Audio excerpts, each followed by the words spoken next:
करते हैं, जो मिसिंग पर्सनस की हद तक है, एक्स्ट्रा जुडिशल किलिंग की हद तक है, इन्फोर्स डिसअपीयरेंस है, या फ्री एंड फेयर ट्रायल का मौका ना देना, कॉन्स्टिट्यूशनल राइट्स जो हैं, फंडामेंटल राइट्स उनकी हद तक करते हैं। पॉलिटिक्स में होती ही नेगोशिएशन और टेबल टॉक है, आइन और कानून के दायरे में और पॉलिटिकल दायरे में। उस पर गन पॉइंट पे शर्तें नहीं मनवाई जाती। एविडेंस इनके साथ और कुछ भी नहीं है, ज़्यादा से ज़्यादा बैक डेट्स में इन्होंने कोई FIR की है, 5 FIR वो लेकर आए थे। डॉक्टर मारंग साहब का जो केस था वो आज भी रिप्लाई के लिए रखा हुआ था, लेकिन आज उन्होंने रिप्लाई नहीं दी और मंडे के लिए गया कि मीनवाइल तो चूंकि ऑफ है, इस वजह से उन्होंने कहा कि मंडे को इसमें रिप्लाई अलोंग विद एविडेंस वो करेंगे, पेश करेंगे केस में। तो उसी दिन उम्मीद भी है कि वो रिप्लाई भी लेकर आएंगे और उसके साथ एविडेंस जो उनका है, डॉक्यूमेंट्री एविडेंस, वो भी पेश करेंगे। और हमने उस दिन भी इस्तदा की थी, आज भी हमारी इस्तदा है कि हम आर्गूमेंट्स के लिए तैयार हैं। दूसरा जो केस है वो शाजी सबगतुल्लाह साहब और बीबर बलोच की हद तक है। डॉक्टर मारंग साहबा का अलग पिटिशन है, उस बाकी जो दूसरा पिटिशन है उसमें 4 है। तो उसमें एक डॉक्टर अम्मल बलोच की हद तक, जो बीबर बलोच के भाई हैं, उनके साथ उठाए गए थे, उनकी हद तक इन्होंने रिपोर्ट सबमिट कर दी कि गवर्नमेंट ने उनकी हद तक 3 MP का जो आर्डर है वो विड्रा किया है और वो तस्दीक हो गई कि अपने घर पहुंच चुके हैं। तो हमने कहा कि उनकी हद तक हम पिटिशन को जो है प्रेस नहीं करते। बाकी जो उस पिटिशन में 3 रहते हैं और इस पिटिशन में एक डॉक्टर मारंग साहबा है, इसको हम प्रेस करते हैं कि आया वो विड्रा तो नहीं करेंगे, जो उनकी जेस्चर से लग रहा था बातों से कि इन चारों की हद तक वो कंटेस्ट करना चाहते हैं लीडरशिप की हद तक। तो हमने कहा कि जी ठीक है, रिप्लाई एविडेंस लेकर आया और उसमें फिर आर्गूमेंट्स करते हैं, मेरिट पे कोर्ट डिसाइड करें। एविडेंस इनके साथ और कुछ भी नहीं है, ज़्यादा से ज़्यादा बैक डेट्स में इन्होंने कोई FIR की है, 5 FIR वो लेकर आए थे, वो होंगे इनकी एविडेंस, या कोई एलिगेशंस होंगे जिसमें हमारी जो कि पॉलिटिकल एक्टिविज्म है वो तो दुनिया के सामने है कि ह्यूमन राइट एक्टिविस्ट हम हैं, राइट एक्टिविस्ट हैं, हमेशा से अलाउ ना करना, वो तो हमारी एक्टिविज्म यहाँ पे भी सबको पता है, मीडिया को भी, कोर्ट्स को भी और दुनिया को भी।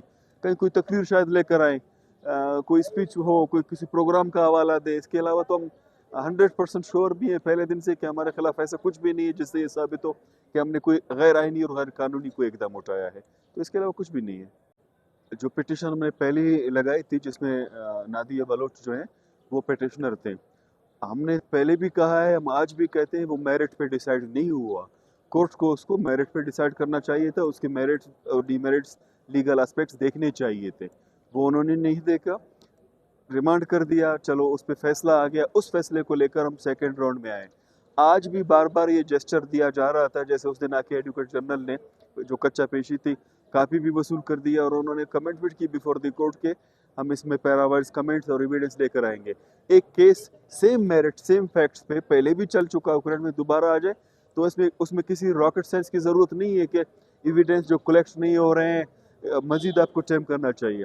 हमें जो लगा कि वो डिले टैक्टिक्स यूज़ करना चाह रहे, बार बार ये जेस्चर मिल रहा था कि बजाय मेरिट के इसको पॉलिटिकल नेगोशिएशन कहें या government negotiation, table talk, gesture ये दे रहे थे कि जी उसकी तरफ लेके जाएं, आप बैठें, आपस में बैठें, बातचीत करें, कोई मसला हल करें।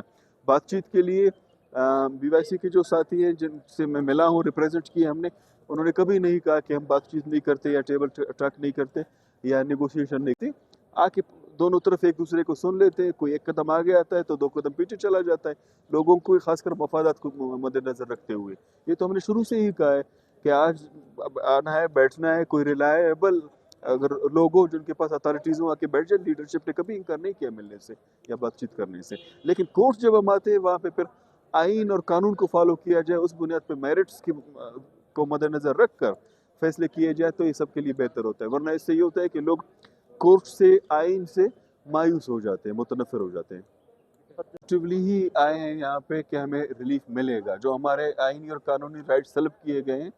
कोर्ट जो है वो custodian of the constitutional rights होता है, इनके पास दायरा इख्तियार होता है आर्टिकल 199 के तहत, वो हमें मिलने चाहिए। पहले भी हम इसीलिए आए हैं, जब हम केस फाइल करते हैं दरवाज़ा खटखटाते हैं इस बुनियाद पर कि हमें इंसाफ मिले और यहाँ से ही इंसाफ मिले। ये फिर उनको देखना चाहिए कि लोग जब आपके पास आते हैं, अपना गम लेकर आपके पास सामने पेश होते हैं, तो आपके जो अपने दायरा इख्तियार हैं उनको इस्तेमाल करें। अगर आप इस्तेमाल नहीं करते तो जुडिशरी का जो सिस्टम है उससे लोग मुतनफ़िर हो जाते हैं, उससे लोग दूर हो जाते हैं, मुख्तलिफ़ किस्म की बातें होती है।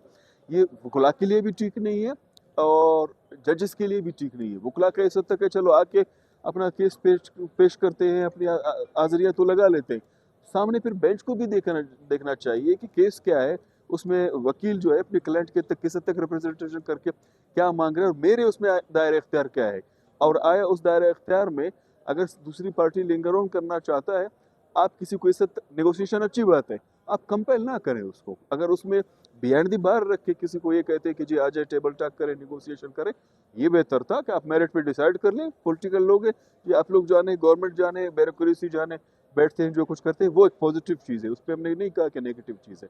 لیکن ادھر جو 45 دنوں سے بیہائنڈ دی بار بیٹھے ہیں، ان کے جو رائٹس ڈپرائیو کیے گئے، یہ کورٹ کے لیے ہمیشہ سوالیہ نشان رہے گا. ہم نے بار بار کہا ہے کہ اس حد تک ان کو ریلیف دینا کہ ہمیں سلاخوں کے پیچھے رکھیں اور اس پر کوئی بات نہ کرے، اس کو کورٹ نہ سنے، یہ ایک اچھا سائن نہیں ہے.